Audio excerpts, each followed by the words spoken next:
Wake the fuck up, samurai. We have a city to burn.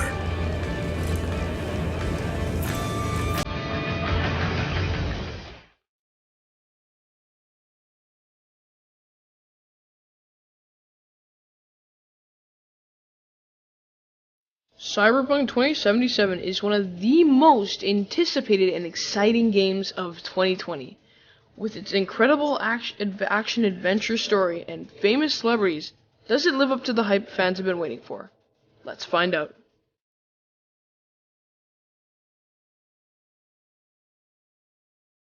Something that right away captures my eye is Night City. Night City isn't colorless. Every effort has been made to decorate the city to give it an 80s vision of the future. Walls are not bland. They're covered with posters and graffiti. Lewd advertising boards surround you as you climb stairways, and TV ads jump at you as you ride elevators. And though the alleyways are dark, they give a realistic vibe to a giant urban city.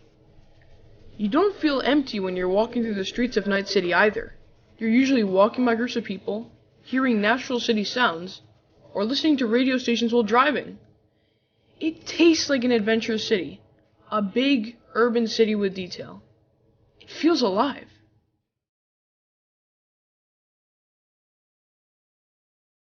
Night City is huge, which means you'll be meeting a lot of people along the way. When you're introduced to the game, there's 3 characters to choose from: Street Kid, Nomad, and Corpo. They all act as different backstories for your customizable character, who is introduced as V.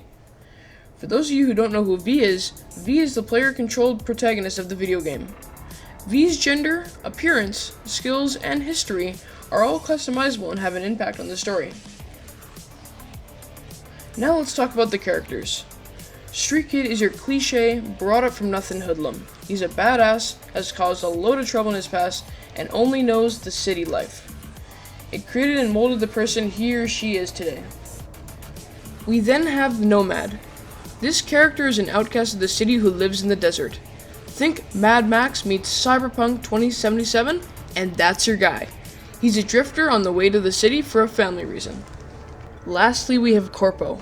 This backstory proves there are even thugs in mega corporations. It's all about money and business and doing whatever it takes to control Arasaka.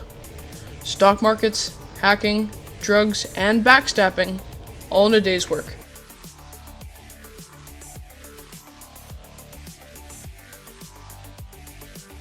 Cyberpunk 2077 is an open-world experience. It's got GTA vibes, but it's bigger, and it's got much more to offer.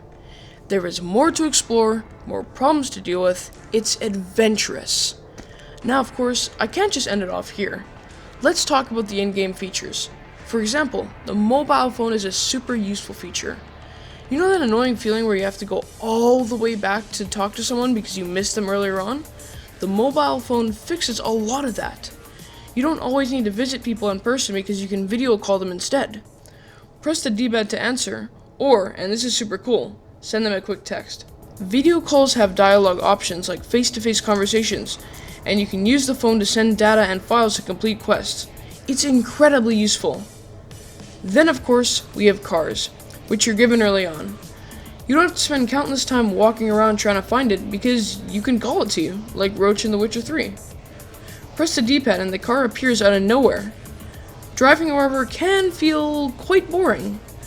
The car looks nice with a pointy front and slick doors. It shoots out a ton of fire from the exhaust pipes when you go up a gear. But even these little details just don't make it feel that exciting. The cars don't have quite the same thrill as in GTA. But let's remind ourselves that this game never revolved around cars, so that's not the game's first priority. Just like in GTA, you can take over cars, but your experience is kinda bland and isn't as thrilling compared to GTA. The last feature that I find really cool is photo mode. Photo mode lets you take stunning pictures of you and your surroundings. By clicking photo mode, you have the option to change the camera for a more in-depth look of your character and your surroundings. You have access to tons of cool filters like dimension sizes, stickers, effects, and lots more. Something really cool is that you can also change your character's pose when you turn on photo mode.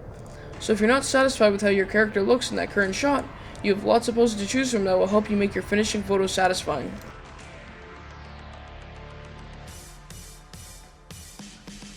When it comes to crime, you can make lots of choices. You can get a police wanted status, forcing them to come after you. Don't forget that the police are harder to get away from depending on the severity of your crime. You can also stop crimes, which helps grow the new open world. Eventually, you'll get notified when a crime is happening. If you stop it, you can get rewarded by the police. Remember that this game revolves around battle and conflict. It's a shooting, secrecy, and hacking game. Shooting is pretty self-explanatory. It feels like every other shooting game, and I never encountered any problems with it. Being stealth is also very similar to other games.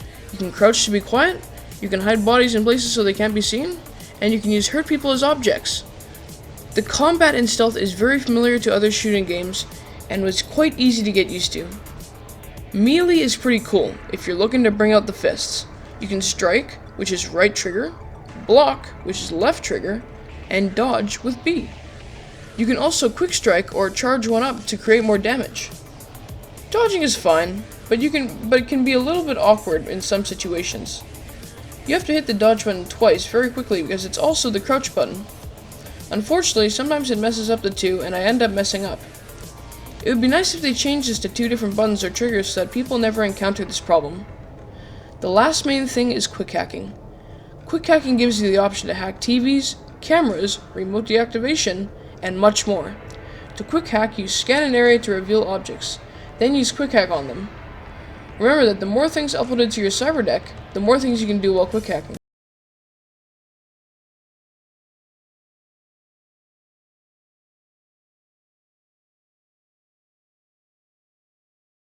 If you're the kind of guy looking for incredible graphics from this game, you might want to wait.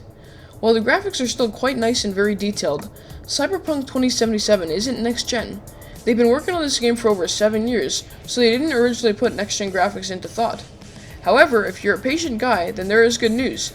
CD Projekt Red is releasing a next-gen experience for the PS5 and Xbox Series X sometime in 2021. For console players, Cyberpunk 2077 runs at 1080p 60 FPS on PS4 and Xbox One consoles. But if you own the PS4 Pro or Xbox One X, you'll be able to play the game at 4K 30 FPS, which is pretty solid considering it's not even next-gen quality yet. The PS5 and Xbox Series X runs it at 4K 30 FPS as well, unless you get the upgraded version next year, which will run the game at a whopping 4K 60 FPS. If you really dig next-gen graphics and you own a 4K 60 FPS TV, then it's probably worth the wait. But if you play most of your PS5 or Xbox Series X games in 1080p 60 FPS, or slightly higher, then getting the PS4/Xbox version is probably the better option. For PC players, you have a variety of graphic choices, so depending on your PC strength, you should have a good idea of what your PC can run at.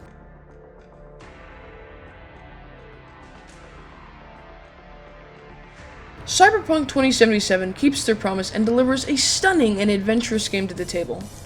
With a whopping 140 hours of game time, you'll have access to one of the most exciting open-world games ever created. With its crazy amount of delays, Cyberpunk 2077 is still able to release a stunning game that really makes the ending to 2020 a hell of a lot better.